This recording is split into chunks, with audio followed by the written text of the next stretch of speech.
Delhi NCR के जाने माने orthopaedic and joint replacement surgeon doctor Sushil Sharma ji आजकल 30 से 40 साल की उम्र के लोगों में हिप के इश्यूज बहुत हो रहे हैं।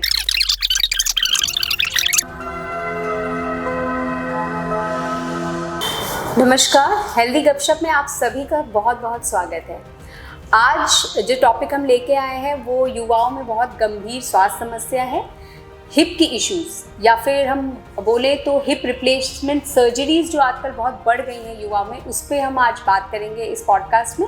और इस पे गंभीर विषय पे चर्चा करने के लिए आज हमारे हेल्दी गपशप पे हैं दिल्ली एनसीआर के जाने माने orthopaedic and joint replacement surgeon doctor Sushil Sharma ji. Doctor साहब, आपका बहुत बहुत स्वागत है हेल्दी गपशप में। नमस्कार। सबसे पहला जो सवाल है हमारा वो हम ये जानना चाहेंगे कि आजकल 30 से 40 साल की उम्र के लोगों में हिप के इश्यूज बहुत हो रहे हैं, तो आपके पास पेशेंट्स आते होंगे, तो आपकी क्या राय है इसके ऊपर? देखिए, नंबर एक पहली बात तो शुरुआत में कि जो हिप की जो समस्याएं हैं वो तो हमेशा से होती थी। पहले ज़माने में हिप की जो प्रॉब्लम्स होती थी, हिप की बीमारियां होती थी, उनको लोग एक्सेप्ट कर लेते थे।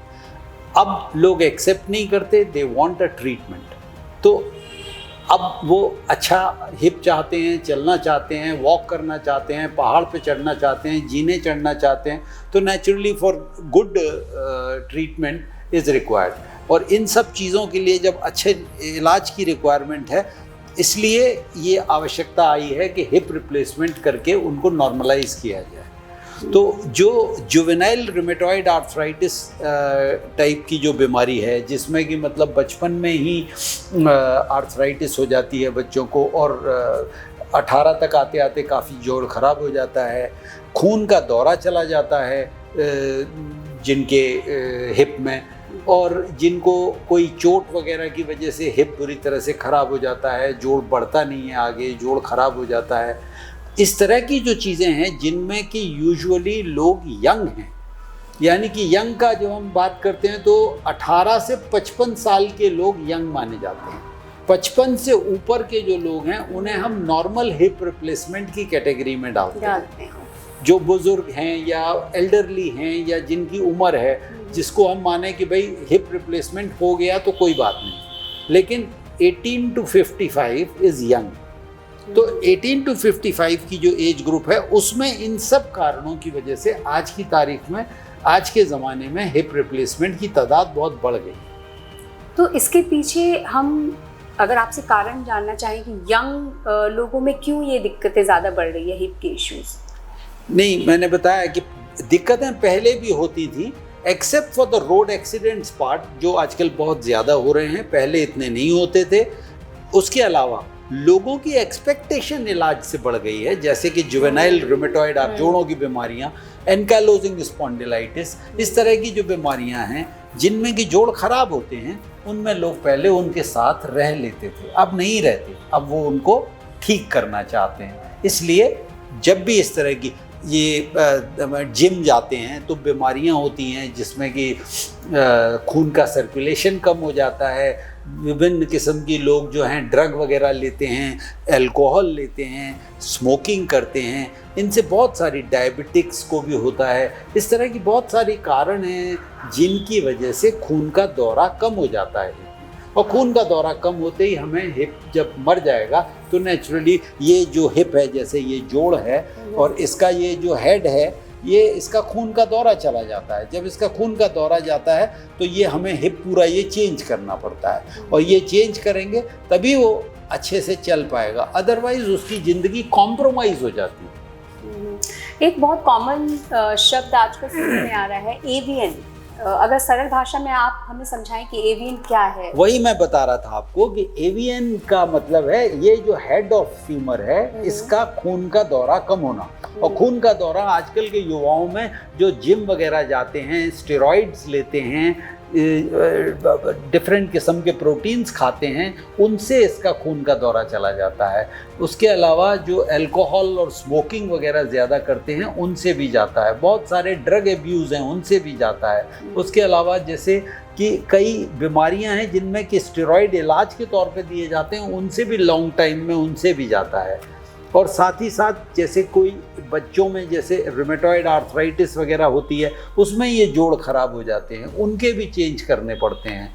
और उसके अलावा जो रूमेटॉइड आर्थराइटिस जवान लोगों में होती है, जो 20, 25, 30, 40 में होती है, मैनी अ टाइम्स वो 40-50 तक उनको जोड़ रिप्लेसमेंट की आवश्यकता पड़ती है। तो ये सब कारण हैं जिनके चलते कि मतलब replacement of hip is must. इसीलिए इनकी तादाद अब करीब 20% हो गई है। यानी कि अब 100 अगर हिप होते हैं तो 80 लोगों के 60 या 55-60 के ऊपर वाले होते हैं, और 20% जो है वो करीब इससे 55 से नीचे वाले होते हैं, यानी कि 30 के 40 के इस तरह की उम्र के। ये हिप सरफेसिंग क्या एक ऑल्टरनेटिव है डिले करने का हिप रिप्लेसमेंट को? नहीं, दरअसल हिप रीसरफेसिंग जो है वो हिप रिप्लेसमेंट के ही एक फॉर्म को कहते हैं। जैसे कि जब हम हिप चेंज करते हैं तो बेसिकली ये हिप का ये जो एसिटाबुलम है, यानी कि इसकी जो छत है, ये भी बदली, हिप का गोला भी बदला, और अंदर एक रॉड गया। जैसे ये एक हिप है, ये इसका ये हेड है, इसकी छत भी बदली, ये रॉड गोला भी बदला, और ये स्टेम और ये अंदर चला गया इसके हिप के अंदर। तो ये जो हिप है, ये इसको पूरे को बदलेंगे तो ये नॉर्मल हिप हो गया। लेकिन अगर हम खाली इसकी जो हिप का गोला है इसको बदलें और इसकी छत को बदलें तो इसको रीसरफेसिंग बोलते हैं, यानी कि हमने सिर्फ सरफेस बदली है। तो सरफेसिंग जो वर्ड है, ये कॉन्सेप्ट कुछ इम्प्लांट्स में आता है, लेकिन जो यंग में कि भाई हम हड्डी को बचा लें और सिर्फ रीसरफेसिंग कर दें, लेकिन रीसरफेसिंग उतनी कामयाब नहीं हुई जितनी कामयाब हिप के इम्प्लांट्स हुए हैं वर्ल्ड ओवर। हिप रीसरफेसिंग खास तौर पे मेटल टू मेटल आई थी। मेटल टू मेटल यानी कि ये जो छत है वो भी मेटल की होगी, ये भी मेटल का होगा, तो उसमें से बहुत सारा मेटल जो है वो जॉइंट में झड़ के इकट्ठा हो जाता था, उसमें सूडो ट्यूमर बन जाते थे। तो इसलिए महिलाओं में उसको बिल्कुल बैन कर दिया गया और उससे जो है वो नुकसान होते थे। तो हिप रीसरफेसिंग अब सिर्फ 1 या 2 कंपनियां ही बना रही हैं और वो भी बहुत चलन में नहीं है, और बाकी कंपनियों के हिप रीसरफेसिंग विड्रॉ हो गए हैं मार्केट से। ओके, सो इंडिया में ऑप्शन ये है बट बहुत ज़्यादा बहुत पॉपुलर ऑप्शन नहीं है। Okay okay. तो ये आप जब एक सर्जन डिसाइड करता है कि इसको हिप रिप्लेसमेंट की ही ज़रूरत है, तो ये वो क्या सर्कमस्टेंसेस होते हैं, क्या डायग्नोसिस होता है जिससे आप डिसाइड करते हैं कि इस यंग पेशेंट में मेरे को हिप रिप्लेसमेंट ही कराना पड़ेगा उनको? हाँ, जब भी हिप का जैसे फॉर एग्जांपल जो हेड है और उसका जो छत है एसिटाबुलम है, दोनों अगर एक तरह से ख़राब हो गए और ग्रेड 4 में पहुंच गए, जो ग्रेड अंतिम ग्रेड है, तो उसमें जो है वो हिप को हमें बदलना पड़ता है। जो शुरुआत की ग्रेड हैं जिनमें कि कम ख़राब होता है, उसमें हिप को बचाने की कोशिश की जाती है। जैसे कि एवीएन आपने पूछा, तो एवीएन में ग्रेड 1, 2, 3 तक हम उसको अलग ऑपरेशन करते हैं, हिप को बदलते नहीं हैं। उसमें हम लोग जो हैं वो हिप के सर्कुलेशन को बढ़ाने के लिए इसमें कोर डिकम्प्रेशन नाम का एक ऑपरेशन होता है, जिसमें कि हिप के अंदर ऐसे हम कोर बना देते हैं और बोन बना देते हैं और बोन डाल के उसका सर्कुलेशन बढ़ाते हैं। और कई बार वैस्कुलराइज्ड बोन ग्राफ्ट डालते हैं, यानी कि जिसमें खून का दौरा भी होता है साथ में। इस तरह के जो दूसरे ऑपरेशन हैं ये किए जाते हैं जिनसे कि ब्लड का दौरा बढ़े और उसकी हिप की जो उम्र है वो बढ़ जाए, यानी कि 10 साल 15 साल उम्र बढ़ जाए। अगर 10-15 साल वो चल जाता है तो उसके बाद उस मरीज की उम्र 30 से लेके 40-45 हो जाती है और उस वक्त उसका हिप रिप्लेसमेंट किया जाता है। तो ये जो ओवरऑल डिसीजन है आपका, ये older patients and younger patients में क्या डिफर करता है? नहीं, डेफिनेटली अगर मरीज हमारा जो है वो 60 के ऊपर का है तो decision making is very simple. उसमें हम हिप चेंज कर सकते हैं, उसमें दिक्कत नहीं है, क्योंकि उसको वन टाइम हिप रिप्लेसमेंट की ज़रूरत होती है। एक बार हिप रिप्लेसमेंट कराया, वो 20-25 साल चल गया तो एक तरह से ज़िंदगी में दोबारा हिप रिप्लेसमेंट की ज़रूरत नहीं पड़ेगी। लेकिन जो व्यक्ति, जो ह्यूमन बीइंग, जो भी पेशेंट हमारा 30 साल का है, 35 साल का है, 40 साल का है, उसकी उम्र ज़्यादा है, ऐसी स्थिति में हमें हो सकता है उसकी जो हिप रिप्लेसमेंट है उसको करने के बाद एक बार फिर से 25 साल बाद रिवाइज करना पड़े। अच्छा, क्योंकि normal 90% survivorship of good hip replacement is 25 years, 30 years maximum. जैसा कि हिप रिप्लेसमेंट की हम बात कर रहे हैं, तो ये यंग पेशेंट्स में कितना लास्टिंग है? मतलब देखिए, ऐसा है कि नॉर्मल जो हिप हैं वो कई किस्म के आते हैं। मेटल क्या आता है, यानी कि जो COCR जिसको स्टील टाइप का लुक है जिसका, कोबाल्ट क्रोमियम, दूसरा कोबाल्ट क्रोमियम टाइटेनियम, दूसरा एक हिप आता है जिसको बोलते हैं सिरेमिक हिप, सिरेमिक का आता है। वो सिरेमिक, अगर हमारी ये हिप की सरफेस ये मेटल की है और ऊपर अगर सिरेमिक है तो इसकी जो चलने की क्षमता है वो करीब रफली 15-20 ईयर्स है। अगर हम सिरेमिक ऑन सिरेमिक हिप को यूज़ करेंगे, सिरेमिक का ही हेड है और सिरेमिक का ही ऊपर का सरफेस है, ऐसी स्थिति में हो सकता है हमारा जो हिप है वो 30 साल चल जाए। तो यंग लोगों में हम यूजुअली ऐसे मटेरियलों का इस्तेमाल करते हैं, ऐसे इम्प्लांट का इस्तेमाल करते हैं जो 25-30 साल लास्ट और उसके बाद ही ज़रूरत पड़े उसको रिवीजन की। और रिवीजन भी इतना मुश्किल नहीं है, अगर उस वक्त रिवीजन की ज़रूरत पड़ती भी है तो उसको रिवाइज किया जा सकता है, दोबारा किया जा सकता है और उसके बाद वो फिर चलता रहता है। तो similar to older patients, health conditions अगर जिन पेशेंट्स को है, यंग पेशेंट्स में, जैसा कि आपने बताया डायबिटीज़ वगैरह या आर्थराइटिस है उनको, तो उनको क्या रिवीजन सर्जरी जल्दी ज़रूरत पड़ सकती है? देखिए, नॉर्मली जो ओल्ड लोग हैं उनमें जो रिवीजन के जो कारण हैं वो तो 4-5 ही होते हैं।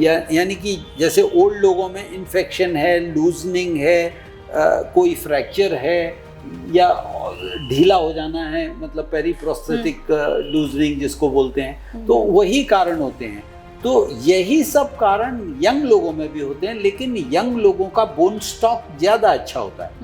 यंग लोगों की जो इम्प्लांट है वो अगर अच्छी लगाई जाए तो उनका बोन स्टॉक अच्छा है, तो वो ज़्यादा साल चलता रहता है और जल्दी उसको रिवाइज करने की आवश्यकता नहीं पड़ती। बाकी रूटीन जो रिस्क फैक्टर्स हैं वो दोनों में एक जैसे हैं। ओके, तो क्या हिप रिप्लेसमेंट सर्जरी के बाद एक्सपेक्ट कर सकता है एक पेशेंट जो कि यंग हो, जैसा आपने बताया, कि वो नॉर्मल अपनी एक्टिविटीज़ कर सकते हैं, स्पोर्ट्स में इन्वॉल्व है तो स्पोर्ट्स भी खेल सकते हैं? हिप रिप्लेसमेंट के बाद वॉकिंग कर सकता है, जॉगिंग कर सकता है, हाइकिंग कर सकता है, जैसे नॉर्मल जितनी एक्टिविटीज़ हैं वो सब, बाइक चला सकता है, ये सब कर सकता है, जीने चढ़ सकता है, थोड़ा बहुत लाइट स्पोर्ट्स भी खेल सकता है, लेकिन हाई प्रेशर स्पोर्ट्स नहीं खेल सकता। यानी कि जैसे फील्ड गेम्स होते हैं, जैसे फॉर एग्जांपल टेनिस वगैरह नहीं खेल सकता, हॉकी और क्रिकेट वगैरह नहीं खेल सकता, ये सब चीज़ें मना हैं। लेकिन लाइट स्पोर्ट्स खेल सकता है, जैसे कि छोटा मोटा स्क्वाश है या गोल्फ है, इस तरह के game. Light intensity. Okay. Physiotherapy का कितना बड़ा रोल होता है रिकवरी में after a hip replacement surgery? Physiotherapy का जो हिप रिप्लेसमेंट सर्जरी के बाद बहुत रोल होता है, क्योंकि मैनी अ टाइम्स आर्थराइटिस या AVN वगैरह के जो मरीज़ होते हैं उनकी मसल्स बहुत वीक हो जाती हैं, और ऐसी स्थिति में अगर वो हिप रिप्लेसमेंट के बाद चलना फिरना तो शुरू कर देते हैं, लेकिन अगर मसल स्ट्रेंथनिंग के लिए अगर नेक्स्ट 6 मंथ्स या 1 ईयर अगर एक्सरसाइज वगैरह करते रहते हैं तो उनकी जो मसल्स हैं वो एक नॉर्मल व्यक्ति के बराबर हो जाती हैं, and that is very helpful, क्योंकि joint and bones are one, muscles is the second most important thing. अगर मसल्स अच्छी होंगी तो आपकी वॉक और बैलेंसिंग अच्छी होगी। तो that means physiotherapy in younger patients and in older age well, replacement surgery के लिए दोनों में ही ज़रूरत है, और रिकवरी में भी हेल्प करती है बहुत ज़्यादा। जो रिवीजन सर्जरीज होती हैं, इनके क्या कुछ रिस्क फैक्टर्स भी हो सकते हैं? हाँ, definitely. I mean, primary hip replacement जो है वो थोड़ी सिंपल चीज़ है, क्योंकि वहाँ पहले कभी सर्जरी हुई नहीं है। लेकिन रिवीजन हिप रिप्लेसमेंट थोड़ी डिफरेंट है, क्योंकि एक तो वहाँ पहले वाला इम्प्लांट निकलना है, कईयों बार वहाँ पे हमारे पास बोन स्टॉक अगर जो है वो रीसर्फेसिंग या शॉर्ट स्टेम जो वगैरह नहीं लगाए गए हैं तो नॉर्मल बोन स्टॉक कम है, तो बोन भी कम है, पहले सर्जरी भी हुई है, तो इन सब की वजह से थोड़ा डिफिकल्ट तो है रिवीजन सर्जरी। लेकिन रिवीजन के लिए आजकल बहुत बेहतर implant available, they are separate implants, मतलब प्राइमरी इम्प्लांट्स अलग हैं, रिवीजन के इम्प्लांट्स अलग हैं, और उनकी भी ठीक ठाक लाइफ है, not as good as primary implants but they are fairly okay implants. So if you talk generally, जब हम जॉइंट रिप्लेसमेंट्स की बात करते हैं एज इन जनरल, तो लोगों को लगता है दे आर वेरी कॉस्टली। कुछ लोग जो वैसे होते हैं वो इसलिए भी कहते हैं चलो बाद में करा लेंगे, बाद में करा लेंगे। तो आप क्या कहना चाहेंगे इस बारे में? नहीं, डेफिनेटली कॉस्ट है। यंग लोगों में जिनकी हम इस वक्त आज की चर्चा में जो हम बात कर रहे हैं, यंग लोगों में क्योंकि हम बहुत बेहतर इम्प्लांट लगा रहे हैं। ओल्ड लोगों में, सीनियर सिटीजन्स में हमारा जो इम्प्लांट है वो थोड़ा सस्ता भी होता है, उसमें हम कॉम्प्रोमाइज़ कर सकते हैं क्योंकि उनकी लाइफ एक्सपेक्टेंसी थोड़ी सी कम है। लेकिन यंग लोगों में कोई भी इम्प्लांट कॉम्प्रोमाइज़ मुमकिन नहीं है, इसलिए हमें जो इम्प्लांट लगाना है वो बहुत बेहतरीन लगाना है, बेस्ट इन द अवेलेबिलिटी लगाना है और बेस्ट इन द वर्ल्ड लगाना है। तो best in the world implant हमेशा थोड़ा महंगा होगा, उसकी यूजुअली कॉस्ट जो है वो 1.5-2 लाख पहुंच जाती है। तो 1.5-2 लाख रुपए का जो इम्प्लांट है वो है, उसके अलावा ऑपरेशन की कॉस्ट है, ये मिला के करीब normal primary hip replacement in a young person will cost something जो नॉर्मली करता है वो उसमें करीब रफली 3.5 लाख रुपए करीब तो में हो ही डिफर करेगा थोड़ा सा। ठीक है, जो यंग पेशेंट्स जो घबराते हैं कि हिप रिप्लेसमेंट सर्जरी डॉक्टर ने प्रेस्क्राइब किया है, उनके लिए आप कोई एडवाइस करना चाहें ऐसे पेशेंट्स के लिए जो डिले करते हैं, कि डर लगता है उनको? नहीं, मेरे ख्याल से घबराने की तो कोई ज़रूरत नहीं है, क्योंकि हिप रिप्लेसमेंट सर्जरी एक बहुत ही सेफ सर्जरी है। ऑलमोस्ट 99% सक्सेस रेट है एंड नेक्स्ट 25-30 ईयर्स के लिए 90% सर्वाइवल रेट है इम्प्लांट का, and you will have almost normal life,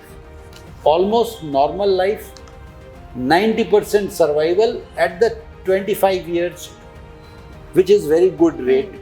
और उसके अलावा जो सेफ्टी है वो 99% है। तो ऐसी स्थिति में घबराने की तो कोई ज़रूरत नहीं है। अगर किसी को कोई प्रॉब्लम है तो he should always go for a hip replacement and have a good life. तो आज का जो हमारा सेशन था उससे आपको काफ़ी कुछ जानने को मिला होगा हिप रिप्लेसमेंट सर्जरी के बारे में, और जिन्हें भी डर लगता है या आप डील कर रहे हैं कि आपको हिप इश्यूज हो रहे हैं या किसी डॉक्टर ने एडवाइस किया है, तो आप बिल्कुल घबराएं नहीं। अपने जो भी आपके स्पेशलिस्ट हैं ऑर्थोपेडिक के, उनसे जाकर मिले, एक बार एडवाइस लें और ट्रीटमेंट ज़रूर करवाएं, क्योंकि आप जितना डिले करेंगे उतनी ज़्यादा प्रॉब्लम्स आपकी बढ़ेंगी। Thank you so much for joining us.